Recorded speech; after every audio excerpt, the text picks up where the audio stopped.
Bismillahirrahmanirrahim. Sewaktu Nabi kita berjalan bersama Jibril alaihissalam, tiba-tiba datang sahabat Nabi yang bernama Abu Dzar Al-Ghifari. Ujar Jibril, "Nah, Abu Dzar datang wahai Rasulullah." Ujar Nabi, "Awa ta'rifuna?" Ikang kenal kalawan Abu Dzar itu. Kan Jibril biasa kalau datang ke itu cuma Nabi urusannya. Setelah ketemu Nabi sampaikan wahyu boleh. Ini kada tuh ujar Jibril, Abu Dzarrin datang. Ujar Nabi, "Cuma tahu kawan Abu Dzar itu wahai Jibril?" Jibril menjawab, "Huwa ashharu indana minhu indakum." Di kalangan malaikat Abu Dzar lebih terkenal daripada kalangan manusia. Abu Dzar kalau di malaikat wahai Muhammad terkenal lebih daripada di bumi ini. Bersabda Nabi kita, berkata Nabi kita, "Bimaza nala hadhil fadilah?" Kenapa dia mencapai ini fadilat wahai Jibril? Keutamaan ini dengan sebab apa dia capai? Jibril menjawab, "Likasrati qiraatihi qul huwallahu ahad." Karena Abu Dzar ini banyak membaca qul huwallahu ahad ini.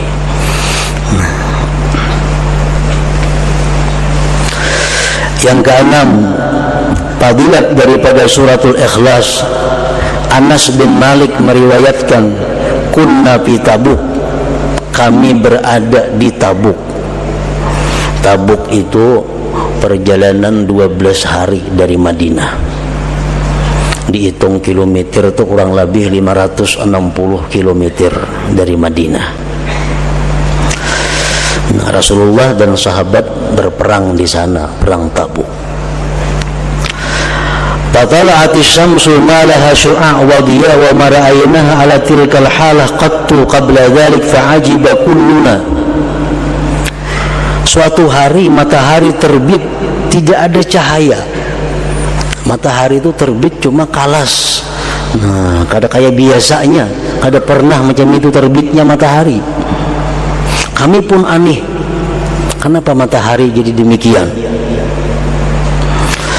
Fanazala Jibril wa qala inna Allah amara an yunazzala minal malaikat sab'una alfa malak fayusallu ala Muawiyah bin Muawiyah al-Laythi. Jibril turun mengatakan kepada Rasulullah SAW bahwa Allah memerintahkan 70.000 malaikat turun untuk menyembahyangkan jenazah Muawiyah bin Muawiyah al-Laythi, sahabat Rasulullah yang tinggal di Madinah. Jadi Muawiyah bin Muawiyah ini wafat di Madinah, malaikat diperintahkan 70.000 untuk ikut menyembahyangkannya. Nabi kita berkata kepada Jibril, "Bima balagha ma balag?" Dengan apa dia mencapai derajat itu wahai Jibril? Jibril menjawab, "Kana yuhibbu suratal Ikhlas." Karena Muawiyah itu suka dengan surah Qul huwallahu ahad. Nah,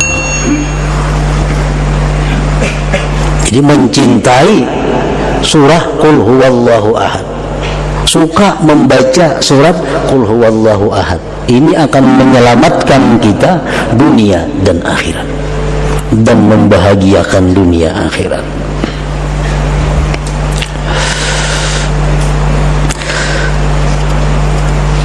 Masih banyak lagi hadis-hadis Rasulullah sallallahu alaihi wasallam yang menerangkan tentang keutamaan surat Al-Ikhlas ini. Bismillahirrahmanirrahim. Qul huwallahu ahad.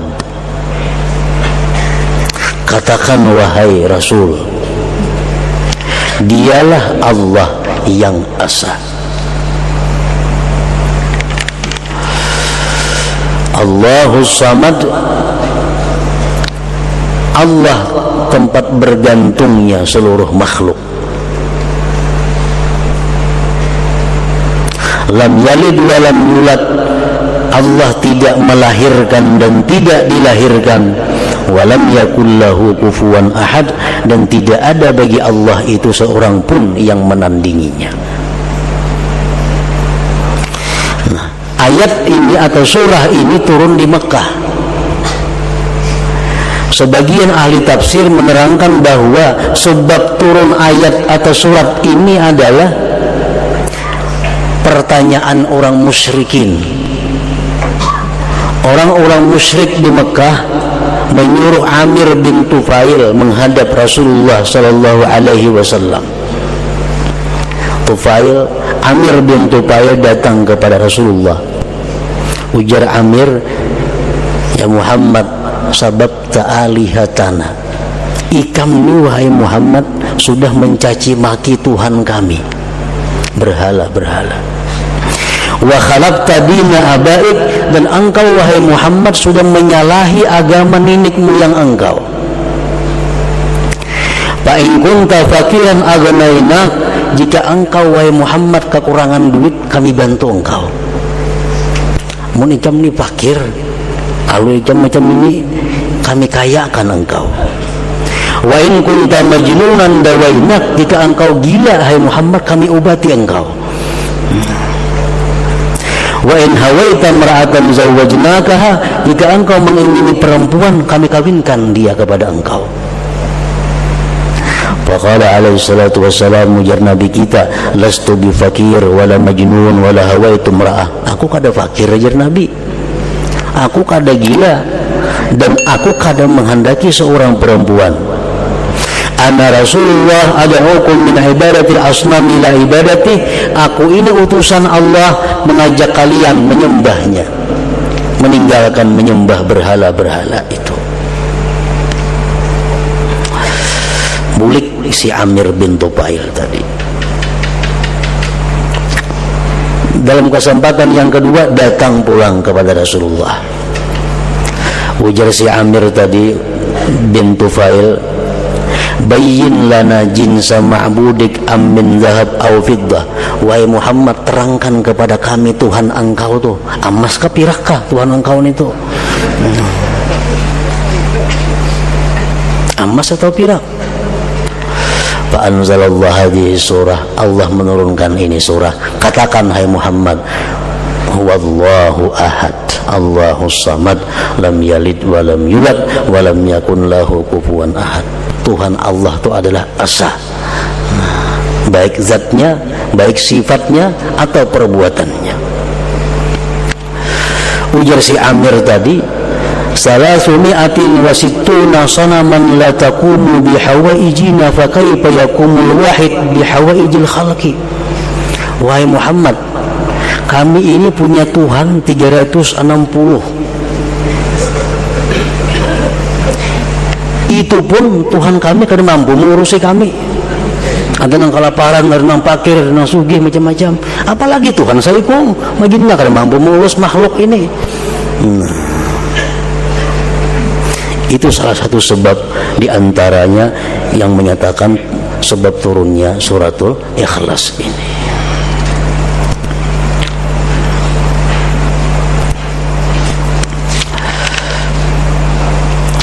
Qul, katakan wahai Rasul, huwallahu ahad, Allah itu adalah esa, baik zatnya, sifatnya. Tidak ada seorang pun yang bersifat seperti sifat Allah. Baik perbuatannya, tidak ada perbuatan selain daripada perbuatan Allah Subhanahu wa ta'ala. Allah itu esa, Allah itu satu, zatnya satu, sifatnya satu, dan perbuatannya satu. Arti sifatnya satu apa? Kadada orang bersifat macam sifat Allah, kadada perbuatan selain perbuatan Allah Subhanahu wa ta'ala. Qul huwallahu ahad, Allahus samad. Allah itu as-samad. Arti as-samad apa? Tempat diarahkan segala permintaan. Kita minta apapun, minta kepada Allah Subhanahu wa ta'ala. Idza sa'alta fas'alillah. Ujar Nabi kita, bila engkau minta, mintalah kepada Allah, karena Allah itu as-samad. Tempat ditujukan segala permintaan-permintaan. Lam yalid wa lam yulad, Allah tidak melahirkan dan tidak dilahirkan. Ini menolak perkataan-perkataan orang yang ingkar kepada Allah. Orang musyrik mengatakan al-malaikat banatullah, malaikat itu merupakan putri-putri Allah. Orang Yahudi mengatakan Uzair itu anak Allah. Orang Nasrani mengatakan bahwa Isa itu adalah ibnullah, anak Allah. Ditolak dengan perkataan, dengan firman lam yalid, Allah itu tidak melahirkan, walam yulad, dan tidak dilahirkan. Walam yakun lahu kufuwan ahad, dan tidak ada bagi Allah itu yang menandingi seorang jua pun. Nah, jadi seluruh ayat-ayat yang 4 dalam surat ini intinya adalah mengesahkan Allah Subhanahu wa ta'ala. Siapa-siapa yang mencintai ini surah berarti dia mencintai Allah Subhanahu wa ta'ala. Makanya mempunyai fadilat dan faidah yang sangat besar kepada orang yang mencintainya. Tulis Qul huwallahu ahad baik-baik. Karena cinta dengan Qul huwallahu ahad itu akan mendatangkan pahala yang besar.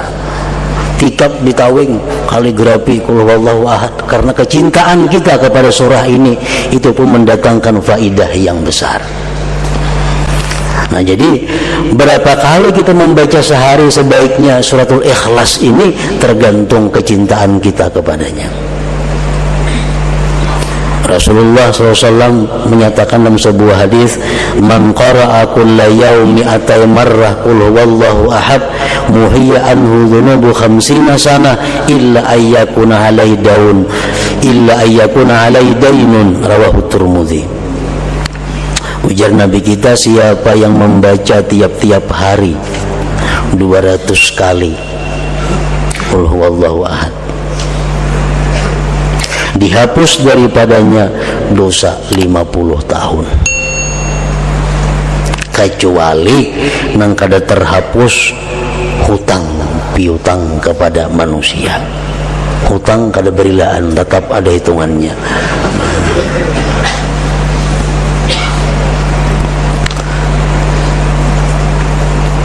Jadi kalau 200 saja sehari membaca Qul huwallahu ahad, mati membawa hutang kada mampu menutupi, hutang tetap ada. Kalau lebih pada 200 itu bisa kada, bisa iya. Misalnya 1000 sehari membaca Qul huwallahu ahad, nah itu kemungkinan bisa menghapus hutang, bisa juga kada menghapus. Nah, pengertian hutang di sini adalah sesuatu yang didapat dengan jalan ridha. Kan kita berhutang lo ridha, berhutang lah, nggih berhutang. Anu kada kalau membayari, nah kada tak bayar sampai mati. Nah, ini hutang diperhitungkan di akhirat. Nah, hutang sesuatu yang didapat dengan jalan riba ini kada bisa dibayar dengan Qul huwallahu ahad ini, apalagi sesuatu harta orang yang didapat dengan jalan yang tidak diridai. Menipu majinnya lagi, menipu orang, membunguli orang, mengambil ampun orang, mencuntan ampun orang, itu berapa ya Qul huwallahu kada kau menutupi itu.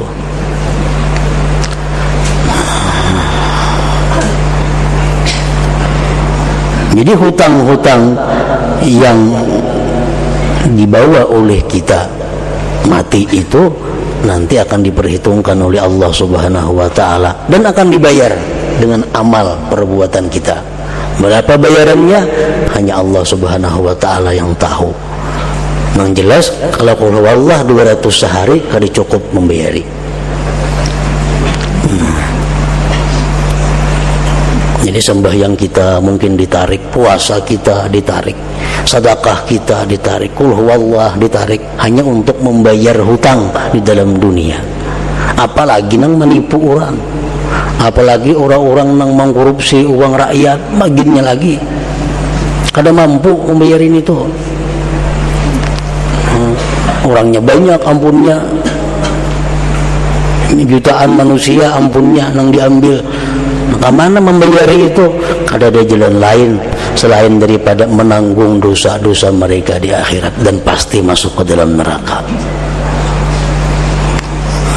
Jadi kada usah kita berpikir seapa-apa ibadatnya orang Dalam sebuah hadis disebutkan bahwa orang yang hidup bersama Rasulullah, yang berperang bersama Rasulullah, mati, Nabi masuk neraka matinya. Kenapa? Karena hanya mengambil harta negara sebuting selimut kada bepada, yang namanya adalah kirkirah. Ini orang bersama Rasulullah hidupnya, pembantu Rasulullah, mati dibunuh fisabilillah lagi. Masing-masing orang mengucapkan untung dia mati fisabilillah. Nabi tidak, dia masuk neraka. Kenapa? Diteliti, sekalinya dalam awaknya, dalam pakaiannya ada menyimpan sebuting selimut yang diambilnya daripada harta pampasan perang. Pampasan perang adalah harta rakyat, harta negara yang mestinya dibagi. Sebuting selimut berapa ada harganya? Nama ambilnya pulang orang yang berjuang lawan Rasulullah, ya tuh mati ke neraka. Apalagi yang diambil 1 juta, hidup jauh lawan Rasulullah, sembahyang barang kambingan sudah maginya lagi.